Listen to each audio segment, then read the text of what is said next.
우리는 한 해의 마지막 주일을 우리 하나님 앞에 보내고 있습니다. 지난 또 한 해 동안 우리의 걸음을 인도하신 하나님의 은혜에 감사하면서 예배에 참석하신 우리 사랑하는 모든 성도님들의 가정과 심령 위에 주님의 평안과 기쁨이 충만하시기를 기원드립니다. 네. 오늘은 사람은 떠나도 언약은 남는다라는 제목으로 설교를 할 거예요. 자, 오늘 제목을 같이 한번 따라해 보십시다. 시작. 네. 사람은 떠나도 말씀은 남는다. 한 해가 지나도 약속의 말씀은 내년에도 변함없다. 이런 의미이기도 합니다. 창세기 25장은 아브라함의 생애 속에서 마지막 장면입니다. 내용은 아주 간결합니다. 아브라함의 죽음과 그리고 그의 장래에 관한 이야기입니다. 75세에 하나님의 부르심을 받아 가나안 땅에 들어왔고 175세의 생을 마쳤으니 약 100년을 약속 하나 붙들고 살아온 인생이었습니다. 우리는 짧은 기다림에게도 쉽게 지치지만 아브라함은 한 세계를 기다리면서 믿음의 길을 걸어왔습니다. 그렇다고 그의 삶이 순탄하지만은 않았습니다. 약속이 더디 이루어지는 과정이었고 그 과정마다 인생의 넘어짐도 있었고 인간적인 선택으로 인해서 실패한 적도 많았습니다. 그러나 그 모든 여정 속에서도 분명한 한 가지는 이겁니다.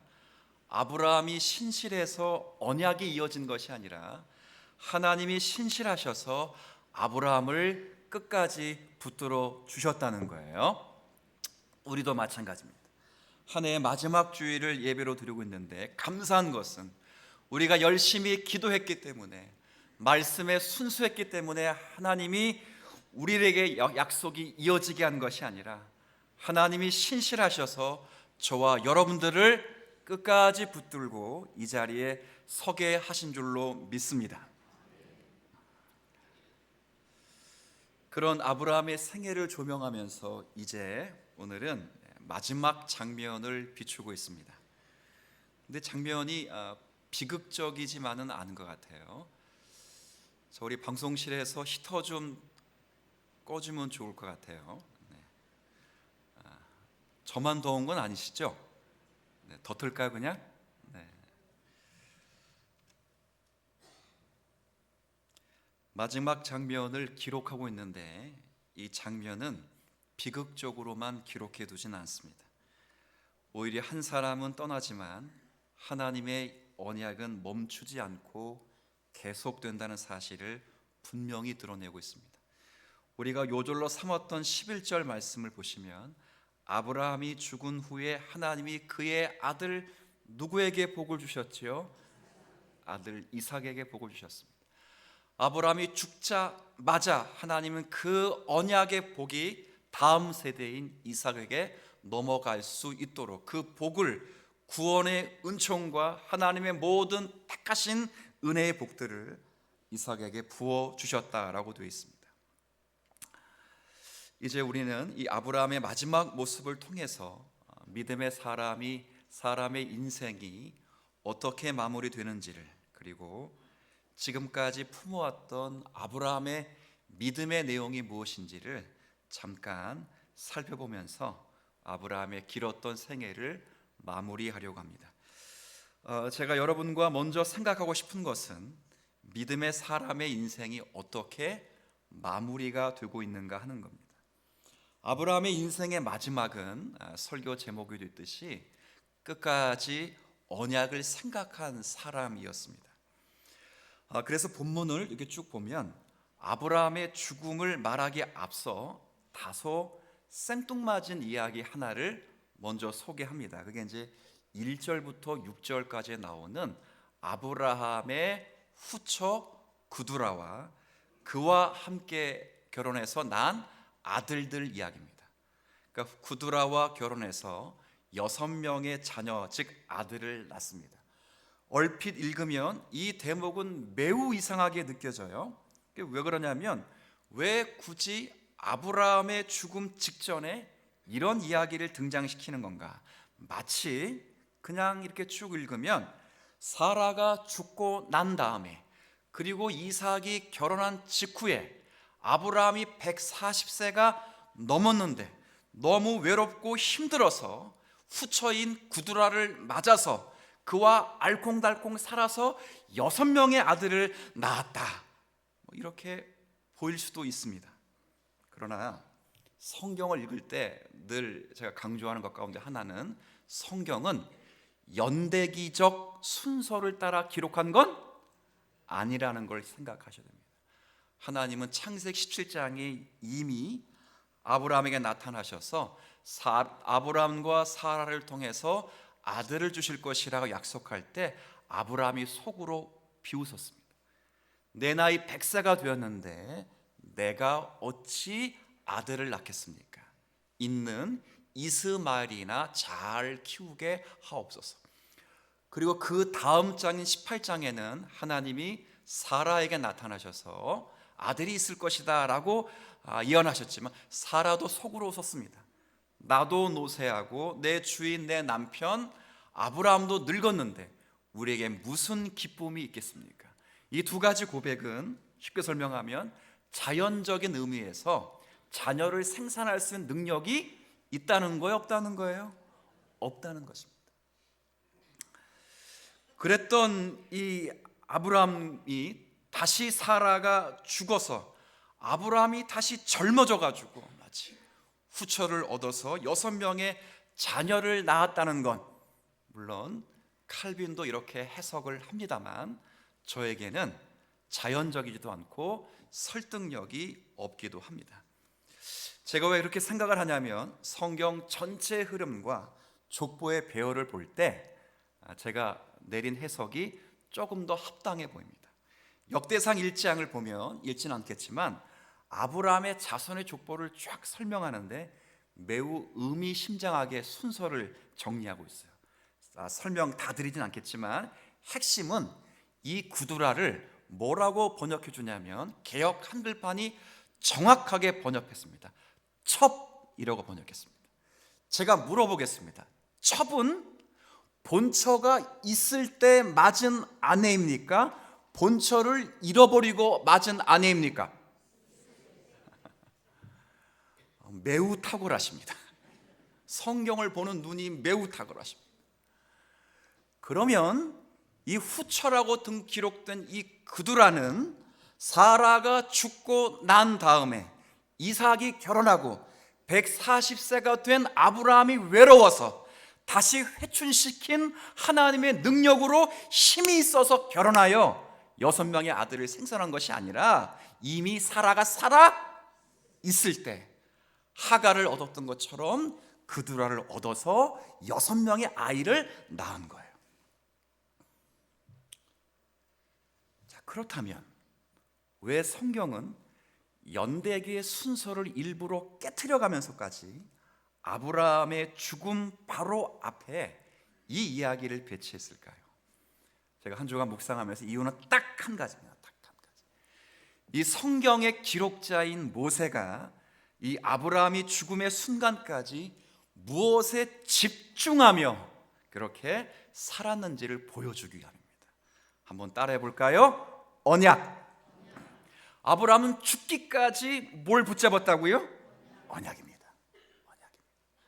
죽음을 앞두고 하나님의 언약을 깊이 생각하면서 그 언약의 계승자인 이삭을 위하여 자신의 후손을 철저하게 정리하는 신앙의 결단을 보여주는 장면이에요. 그래서 아브라함은 마지막 순간까지 자신의 감정이나 더 살고 싶은 삶의 애착을 표현하지 않고 철저하게 하나님의 말씀과 약속을 기준으로 생각하고 행동합니다. 그 6절에 보면 아주 의미 있는 표현이 나와요. 우리가 읽진 않았지만 6절입니다. 6절. 자, 25장 6절 여러분 한번 읽어주실 때 마지막 끝에 동사 두 개가 있어요. 한번 유념해서 읽습니다. 시작.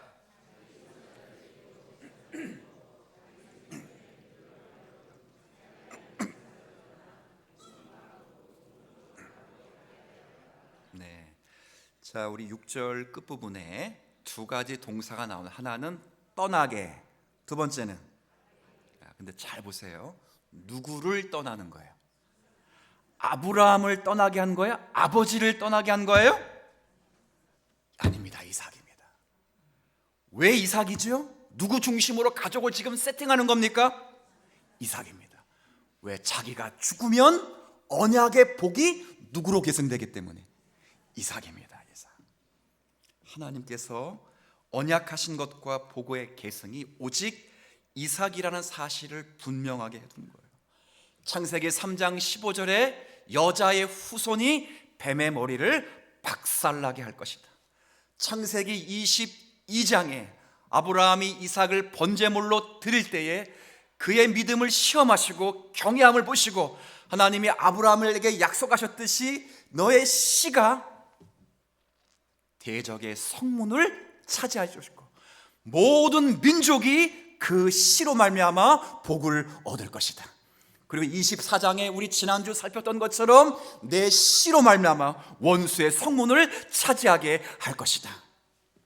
이 모든 것이 이삭이 아니라 이삭의 씨로 오실 예수 그리스도를 아브라함이 알았기에 그 메시아가 오심을 준비하기 위하여 아브라함은 철저하게 약속의 말씀을 중심으로 해서 생을 정리하고 있어요. 오죽했으면 요한복음에 보면 예수님이 이렇게 말씀하셨습니다. 아브라함은 나의 때 볼 것을 보고 뭐 했다고요? 아브라함은 나의 때 볼 것을 다 봤다고요. 메시아가 육신의 몸을 입고 이 땅에 오실 것, 그 메시아가 이삭처럼 번제물로 드려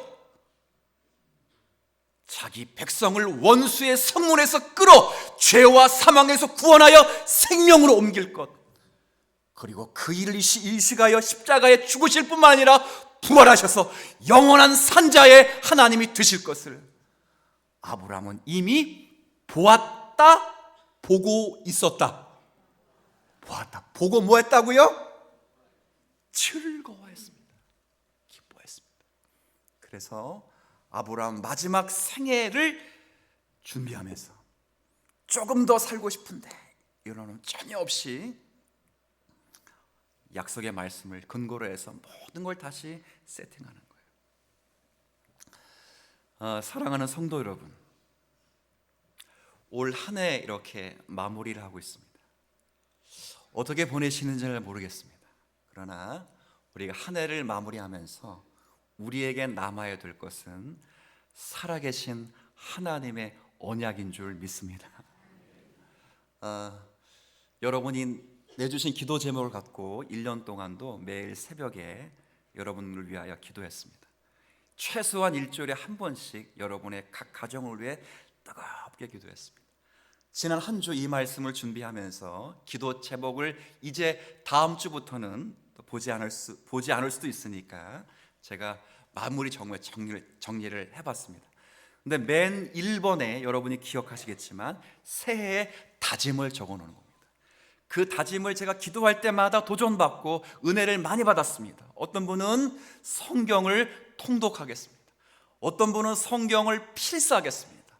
어떤 분은 하나님 말씀을 더 많이 알아가겠습니다. 어떤 분은 가정 예배를 드리겠습니다. 어떤 분은 이런 분도 계시다. 요한복음을 암송하겠습니다. 멋있더라고요. 제가 개인적으로는 묻고 싶어요. 요한복음 몇 장까지 암송했냐고. 묻진 않을 겁니다. 근데 설교를 들으시는 분 가운데 그분이 계시니까 묻고 싶어요. 이런 분도 있습니다. 뱃살을 빼겠습니다. 제가 기도할 때마다 얼마만큼 빠졌을까? 많아요. 너무 감사합니다. 그런데 우리가 기도하고 결단하고 한 해를 시작했지만 내가 기도한 것만큼 그 결과가 기대에 못 치지 못할 때도 있습니다. 내가 정성을 다한 만큼, 수고를 바한 만큼 기대했건만 그 열매가 미비할 때도 있습니다. 그래서 하나님 앞에 나와 때로는 하나님 나와 함께 하신 것이 맞는가 의심할 수는 있어도, 아브라함처럼 상황이 더딜지라도, 약속이 더딜지라도 끝까지 말씀을 붙잡았던 것처럼 우리의 모든 기도 제목이 다 응답되지 않았을지라도 주의 말씀이 저와 여러분을 여기까지 인도하신 줄 믿습니다. 그렇게 하신 거예요. 그렇게 하신 거예요. 아브라함이 그랬습니다. 아브라함의 마지막 최고의 소원은 약속의 말씀이 흘러가도록, 그 말씀이 다음 세대에 이어지도록 온전히 물려주는 것입니다. 우리가 다음 세대에 물려줄 수 있는 것은, 가장 큰 유산은 그런 의미에서 재산도 아니라 하나님이 살아계시다는 것과 그 하나님이 신실하시다는 것 뿐이에요. 인생의 광야와 같은 선택의 순간 앞에서 저와 여러분과 다음 세대를 붙들어 줄 수 있는 것은 하나님의 신실하다는 것, 그리고 그분의 말씀이 그들의 삶을 온전히 지켜주는 겁니다. 이 믿음은 말로만 전해지지 않아요. 그래서 말씀을 붙들고 사는 삶의 태도로 전해져요. 여러분들이 어떤 삶 속에서 어려운 일이 생길 때 끝까지 하나님을 의지하면서 기도하는 모습을 통해서 전해주고요, 양갈림길이 있을 때 하나님의 선하신 뜻이 무엇인지를 분별하면서 약간의 손해가 볼지라도 페이가 더 작은 직장을 선택할 수 있는 그 용기를 통해 그 믿음은 보여지는 거예요. 두 좋은 환경이 있을 때 무엇이 나에게 더 커리어에 합당한 것보다 무엇에 더 주님의 일을 할 수 있는가를 결정하는 그 일에 하나님은 그 일에 힘을 주시고 그 결단을 통해 다음 세대에 말씀이 이어지도록 은혜를 베풀어 주시는 것입니다. 모든 족장들이 다 그래요. 아브라함이 그렇게 살았잖아요. 그의 야곱도 한번 보세요. 야곱이 죽음에 이르게 될 때 자손들을 축복하기 위해 다 불렀습니다. 그리고 실제적 장자인 요셉에게 축복하면서 이런 말을 남겼죠. 나는 떠나가나 하나님이 너희와 함께 계시리니, 그러니 반드시 나의 유고를 내 아버지 어머니, 내 할아버지 할머니가 묻혀있는 약속의 땅 가나안 막벨라 굴에 묻어라. 반드시 너희를 애굽 땅에서 하나님의 약속의 땅에 보내주실 것이다. 유언했어요. 모세는요, 40년 광야 생활을 다 마무리하고 가나안 땅 약속의 땅을 앞두고 모압 평지에서 세 편의 설교를 한 신명기 설교에서 자신이 가나안 땅에 들어가지 못한 이유를 변명하거나 변호한 것이 아니라 딱 한 가지 주제를 가지고 설교했는데 마음을 다하고 목숨을 다하고 뜻을 다하여 주 여호와 너희 하나님을 사랑하라. 그 사랑을 하기 위해서 두 가지, 하나님 말씀에 순종하고 그리고 그 말씀을 자녀들에게 부지런히 가르치라는 거예요. 용감했던 다윗도 평생에 성전을 건축하기를 사모했지만 피의 사람, 전쟁의 사람이라 성전을 건축할 수 없을 때 솔로몬을 통하여 그 성전이 이루어지게 하신다는 하나님의 섭리를 깨닫고 성전을 준비하기 위하여 설교도를 받아 준비하고 모든 기자들을 다 준비한 후에 솔로몬에게 유언하되 담대하라, 하나님이 너와 함께 계시니 그 말씀을 따라 진행하라 그랬습니다. 종교개혁가들의 삶도 이와 다르지 않았어요. 이 땅의 종교개혁들의 삶들이 아무리 봐도 40대를 그렇게 넘는 분들이 많지 않았습니다. 짧은 생애를 불꽃같이 살아올지라도 그들이 다음 세대에 말씀을 가르치기 위하여 한 행동이 두 가지가 있는, 하나는 성경을 번역하는 일과 그리고 성경의 신앙 고백을 신앙 고백으로 남기는 일이에요. 이 말씀을 가슴에 담고 여러분, 오늘이 하나님이 주시는 올 한 해의 마지막 예배라 이렇게만 보시지 마시고 매일매일을 하나님 앞에서 마지막 하루의 삶이다 이렇게 여기시고 언약과 약속을 중심으로 여러분의 삶을 재편하시면서 그 약속의 말씀이 우리를 통하여 흘러가도록 삶을 진행할 수 있는 저와 여러분들이 다 되시기를 주의 이름으로 축복합니다. 두 번째, 여러분과 생각하고 싶은 것은 아브라함이 마지막까지 보여준 그 믿음의 내용이 무엇인가 하는 겁니다. 우리가 이제 아브라함을 우리가 믿음의 조상이라고 부릅니다. 그렇죠? 근데 이제 제가 설명을 드렸듯이 믿음의 조상이라고 하는 말은 우리가 잘 이해할 필요가 있습니다. 아브라함이 믿음의 조상이기 때문에 아브라함의 믿음이 월등하다 그렇게 생각하서는 안 됩니다. 혹은 아브라함이 구약의 어떤 인물보다 믿음이 훨씬 뛰어나다 이렇게 생각해서도 안 됩니다. 물론 아브라함은 저와 여러분보다 훨씬 믿음이 뛰어나신 분입니다. 그러나 그가 믿음의 조상이라고 하는 것은 그의 믿음이 뛰어났다는 것을 설명하는 것이 아니라 성도가 가지는 믿음의 내용이 무엇이며 그 믿음을 가진 성도가 어떻게 이 세상에서 믿음 때문에 살고 있는가를 보여주기 위하여 샘플로 삼은 사람이 누구라는 거예요? 아브라함입니다. 그래서 믿음의 조상을 정확히 번역하면 믿는 자의 조상 이렇게 번역을 하셔야 됩니다.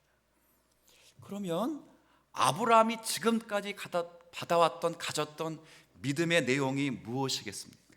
제가 줄곧 아브라함 이야기 설명하면서 설교했던 것처럼 하나님의 살아계심과 하나님이 신실하신 것과 그분이 약속하신 말씀이 지금도 살아있다 하는 거예요. 성경을 보면 아브라함의 역사는 하나님께 주신 약속과 언약과 함께 시작합니다. 하나님이 아브라함을 처음 부를 때 이렇게 불렀어요. 너는 너 고향 친척 아비집을 떠나 내가 너에게 지시할 땅으로 가라 라고 말씀했습니다. 그리고 그 땅에서 내가 의와 공도의 나라인 하나님의 나라를 세울 것이다. 그리고 너와 내 후손에 하나님이 될 것이니라. 아브라함은 이 사실을 믿었습니다. 이걸 믿었기 때문에 의롭다 칭함을 받았고요. 그리고 그 믿음의 자녀인 아브라함과 함께 하셔서 하나님은 여전히 신실하신 약속의 말씀을 이루어 가고 있었습니다. 이것이 우리의 믿음이에요. 제가 무슨 말씀 드리냐면 우리의 믿음은 나의 소원을 하나님께 아뢰어서 간청드리는 것이 믿음이 아니라 우리의 믿음은 하나님이 이미 약속하신 것이 우리의 현실이 되기 위하여 말씀을 붙잡는 것이 그것이 믿음인 줄 믿어요. 아시게 순서가 뒤집히면 안 돼요. 주님, 나는 주님이 신실하심을 믿습니다. 그러니 주님 이거 그게 믿음이 아니고요. 아브라함은 그 믿음이 아니라 하나님이 주신 약속의 말씀이 그의 생애 속에서 어떻게 이루어지는가를 깨달았기 때문에 히브리서 11장 말씀처럼 하나님이 계획하시고 지으실 그 터가 있는 성을 바라보면서 가나안 땅이 약속의 땅임에도 불구하고 그 땅을 떠나지 못하고 땅 한 평도 받지 못했지만 이 땅이 하나님이 약속하신 하나님의 나라를 가장 잘 이상적으로 보여주는 땅인 줄 알고 흉년이 오나 어려움이 오나 슬픔이 와도 떠나지 못하고 그 땅에 나그네처럼 외국인처럼 살아왔어요. 그걸 가르쳐 두 글자로 뭐라 부른다고요? 믿음이라 부릅니다. 믿음이라 부릅니다. 우리의 믿음은 무엇이겠습니까? 우리의 믿음도 마찬가지. 하나님께서 우리에게 주신 모든 믿음의 내용은 예수 그리스도 안에서 다 성취가 되었습니다. 그리고 그리스도께 주신 언약은 이렇습니다. 예수님의 죽으심과 부활하시로 말미암아 우리를 죄에서 용서하시고 사죄 그리고 그 그리스도의 은혜를 믿는 자에게를 의롭다 하시는 칭의 그리고 의롭다 하신 자를 새 생명의 은혜로 주시는 사죄의 은총과 함께 새 생명의 은혜예요. 그리고 새롭게 하신 생명들을 다시 거룩하게 성화케 하시고, 그리고 그들이 들어갈 영원한 나라를 보이시기 위하여 새 하늘과 새 땅을 우리에게 주시고, 이 세상에서 그 나라를 맛보며 살아갈 수 있도록 하나님 우리를 세워주시는 거예요. 그게 우리가 가진 믿음의 내용이에요. 그래서 빌립보서에 보면 바울은 그리스도처럼 될 것을 믿고, 아직 내가 잡힌 바 되었지만 그것을 잡으려고 뭐 한다고요? 달려가는 거예요. 한 가지 확실한 건 잡혀 있습니다. 근데 놀라운 건 다 잡지는 못했습니다. 그래서 달리기 위해서, 잡기 위해서 끊임없이 나는 뭐 한다고요? 그걸 두 글자로 뭐라 부른다고요? 믿음입니다. 하나님이 여러분을 붙잡았습니다. 그래서 사죄의 칭의, 새 생명, 거룩, 영광의 나라, 영생, 죄와 사망에서 건져서 이제 정말 죄와 사망이 틈타지 못하는, 썩지 않고 더럽지 않고 쇠하지 않는 하나님의 나라에 들여 보내셨습니다. 영생을 맛보게 하셨습니다. 그리고 이 세상에서 그 나라를 맛본 자답게 살아갈 수 있도록 우리에게 붙들려고 약속의 말씀 주시고, 그 약속의 말씀을 붙드는 걸 자꾸 반복해서 죄송합니다, 두 글자 뭐라 그런다고요? 믿음입니다. 믿음이 있는 사람은 이 세상에서 하나님의 나라를 누리며 살아갑니다.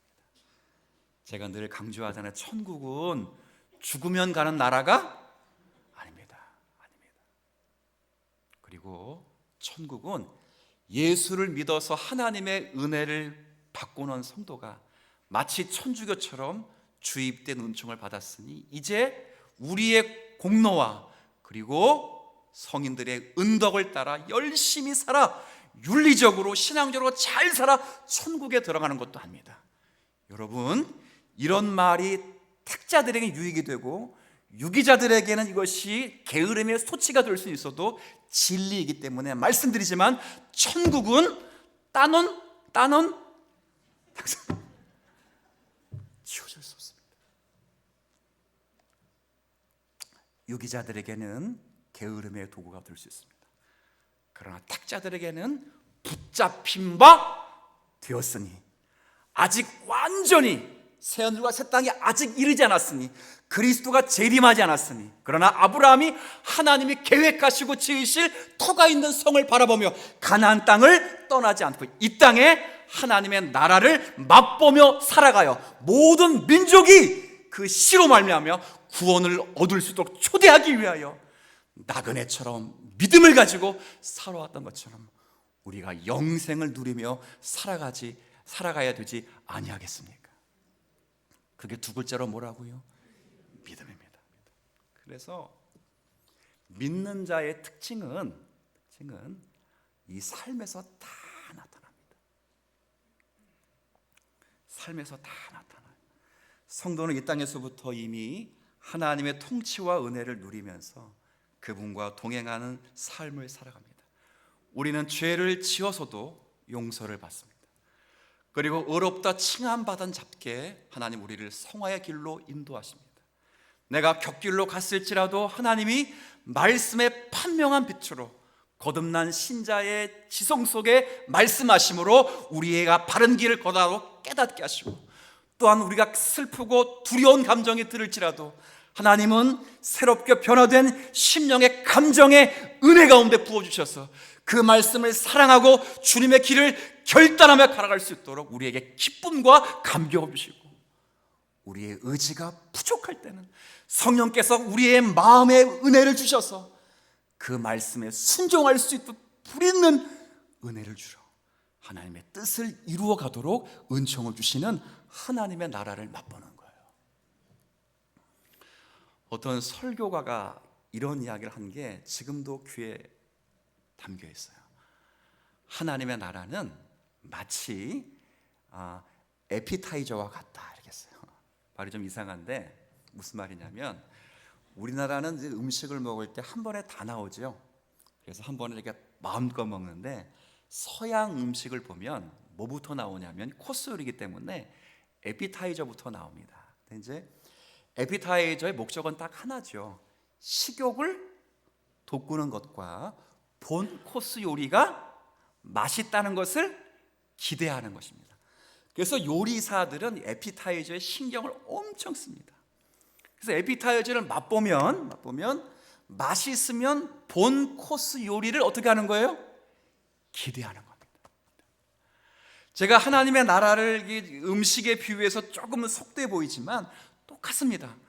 우리도 이 땅에서 하나님의 나라를 맛보고 살아갑니다. 우리 모두는 하나님의 나라 위대한 만찬에 에피타이저를 맛보며 있는 중에, 그래서 하나님의 은혜와 통치 속에서 있고 그분의 손을 붙잡고 살아갑니다. 이 세상에서 말씀과 함께 살아가고요, 하나님 되심의 성품을 맛보며 살아갑니다. 물론 여전히 눈물도 있고 아픔도 있고 불안도 있습니다. 죽음도 있는 세상을 우리가 살고 있지만, 그러나 동시에 그 속에서도 하나님이 주시는 은혜를 누리며 살아가는 거예요. 그래서 승리하는 겁니다. 죄 가운데 우리가 용서받았고요, 길 잃었던 우리가 부르심을 받았습니다. 홀로 버텨야 될 것 같은 인생길에서 하나님은 내가 너와 함께 하시겠다는 약속이 있으셨습니다. 오늘도 여러분과 저의 삶 속에 하나님은 살아계셔서 언약의 말씀으로 우리를 붙들어 주십니다. 이걸 믿는 겁니다. 여전히 우리의 왕이십니다. 그분은 멀리서 왕노릇 하신 분이 아니시라 때로는 우리의 손을 내미시면서 우리를 붙드시고 이 길로 같이 가사 우리를 이끄시는 분이시고, 넘어질 때는 손을 담그시며 우리와 친히 동행하시며 두려워하지 말라라고 말씀하시는 친절하신 하나님이십니다. 그 하나님의 은혜가 저와 여러분에게 이미 맛보여지고 있으니 우리가 믿음 생활 잘 하시면서 이 은혜 누리며 맛보며 살아갈 수 있는 저와 여러분이 되시기를 주의 이름으로 축원드립니다.